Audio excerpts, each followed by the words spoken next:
Colonel Sophia কুরেশিকে সন্ত্রাসবাদীদের বোন বলে এবার আরও চাপে বিজেপি শাসিত মধ্যপ্রদেশের মন্ত্রী বিজয় শাহ। আদালতের পর্যবেক্ষণ ছিল মন্ত্রী বিজয় শাহের এ ধরনের মন্তব্য ভয়ানক এবং ক্যান্সারের মতো। সে রাজ্যের হাইকোর্টের নির্দেশে মন্ত্রী বিজয় শাহর বিরুদ্ধে এফআইআর দায়ের করা হয়েছে। মধ্যপ্রদেশের মানপুর থানায় তার বিরুদ্ধে এফআইআর কথা জানিয়েছে পুলিশ। কিন্তু তড়িঘড়ি তার মন্তব্য নিয়ে দেশজুড়ে হৈ হৈ উঠতেই তিনি ক্ষমা চেয়ে নেন। কিন্তু ততক্ষণে জল গড়িয়ে যায় অনেকটাই।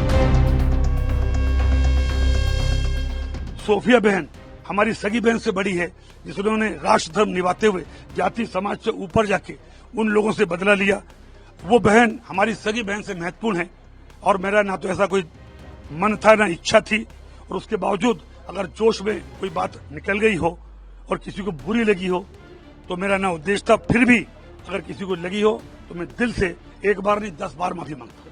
এদিকে হাইকোর্টের নির্দেশে পাল্টা সুপ্রিম কোর্টে গিয়েছেন এই মন্ত্রী।